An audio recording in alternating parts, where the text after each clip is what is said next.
Hello friends, Christian here with Brick Life Crisis. This is kind of an important video, not this set specifically, although the set looks pretty interesting. We'll check it out here in just a moment. This is set 75246, the Death Star Cannon, featuring 159 pieces, including 2 minifigures. It's recommended for ages 7 and up. But this channel is in jeopardy, as are most LEGO channels on YouTube. And we're going to talk about that while I build this. So this is going to be sort of a live stream in that I'm doing what I would do on a live stream, just kind of talking while I'm building, but of course this isn't live. But I would appreciate any comments or questions or whatever you might have in the comment section below. As you may or may not have heard, the comments for LEGO channels and basically any channel that features toys is probably going to be going away as of the first of the year. So I really want to hear from as many of you as I can before that opportunity goes away. So without any further ado, let's go ahead and break open this set and we can talk about some of the changes that are coming to YouTube. So we've got 2 bags of parts and an instruction manual here. Instruction manual is nothing special. It's pretty much the same as all the other ones we've seen over the years. Pretty basic. I'm going to go ahead and open up these bags of parts and get them sorted. Then we'll build and we'll talk a little bit. All right, so here we have all our pieces sorted out. And as I'm building this, I just want to talk to you a little bit about the changes that are coming to YouTube. If you are a YouTube creator, chances are you already know, and perhaps you've seen some of your other favorite channels already talking about this, but there are some new rules, or actually kind of old rules, but they're just now being enforced. There's something called COPPA, which is the Child Online Privacy Protection Act. And basically the idea is that for children under the age of 13, they want to protect the kids from having their data bought and sold, basically. So as you probably know, anytime you use YouTube, Facebook, Google, any of these kinds of things, they collect data on the users and use that data to create a profile so that they can then target ads that are specific to you and that sort of thing. And that's how they pay for things like YouTube and Google and all that. So it costs money to run these companies. And of course, YouTube doesn't cost anything to use. So the way they pay for it is by buying and selling some personal data.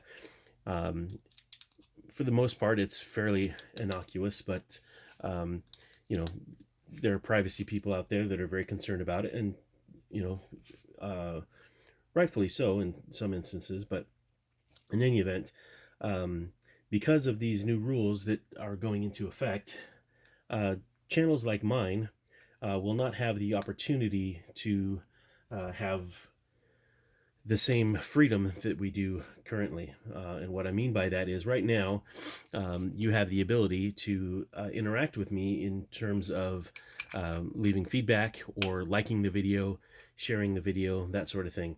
Under these new rules, most channels like mine, and I say like mine because my channel features Lego, which, while I'm an adult collector and my channel is primarily aimed at other adult collectors, because it is a toy that we're talking about most of the time here, it is considered a child friendly or a child targeted channel. And because of that, I don't have the ability to monetize in the same way. And for me, monetization is not a big deal. My channel doesn't have enough subscribers at this point to be monetized anyway. However, it would make it that much more difficult for me to monetize when my subscriber numbers get to that point where I theoretically could. The other problem is they typically will turn off comments for channels like mine that are, in the eyes of the law, aimed at children. Again, I don't aim my content at children, but it's child friendly, I suppose. I mean, I don't try to exclude kids.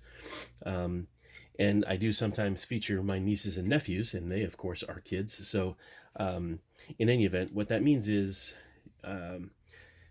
in the future, it is very likely that you will no longer be able to leave comments on any of my videos.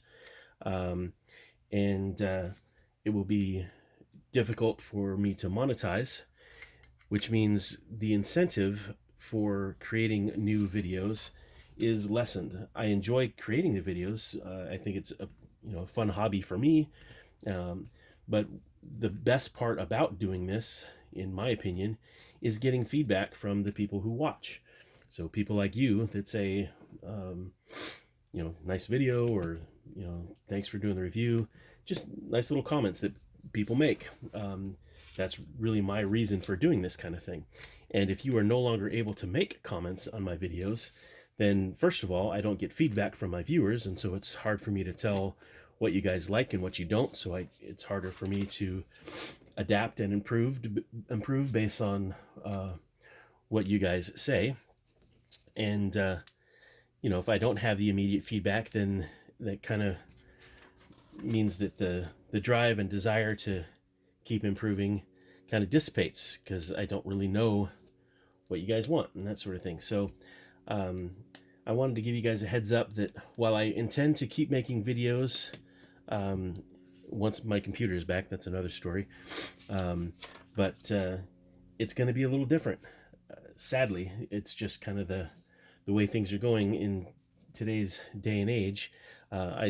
It's important to protect the children. I am totally on board with that. But these new rules, I think, are a bit overkill. There are a couple of petitions online to try and change this law to make it a little more reasonable and that sort of thing, but you can look out for that if you're at all interested. But for the time being, just know that I will continue making videos as long as it's reasonable for me to do so.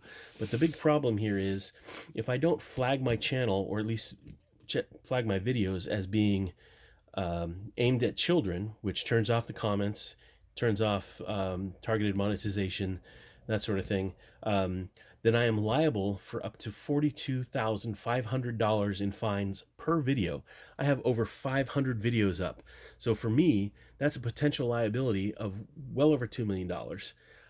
And I obviously am not in a position to face that kind of thing. So that means that my channel and most channels like mine, be they related to Lego or collectible action figures, whatever, they're all going to be in the same sort of danger. So a lot of the content that you like and watch, whether or not it be Lego or Star Wars figures or Barbie dolls or whatever it might be, if you enjoy watching videos regarding collectibles, even if they're not, toys per se, if they're action figures that are aimed specifically at adults, I'm talking multi-$100, $1,000 things that are not aimed at kids but at adult collectors, if it looks like a toy, you will probably be flagged and therefore susceptible and on the hook for these outrageous fines. So it's going to be a lot harder for creators to continue making content because they're just opening themselves up to liability, or if they don't have the ability to get any monetization or even feedback, the motivation to keep making those videos is greatly diminished. So it's just something to think about and realize. So if you see some of your favorite channels going away or changing their format, that's probably why.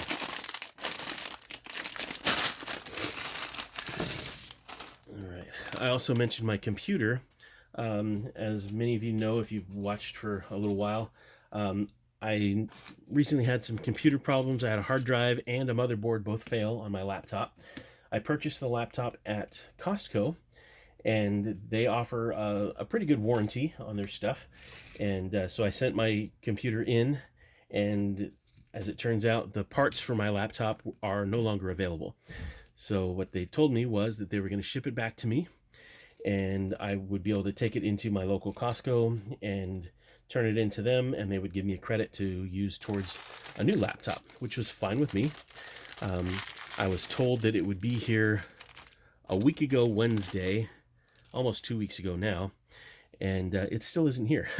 So I called yesterday to try and get a tracking number or whatever to find out what was going on, and apparently they never actually shipped it. So it's going to be a little while yet before I have a new machine. So for the time being, I'm just doing the best I can with my phone to shoot, and I'm just doing in-camera editing because I don't have access to my editing software and that sort of thing. So quality of the videos may not be what you're used to on this channel, but I hope to get back up to regular status sooner rather than later. But I just want to give you an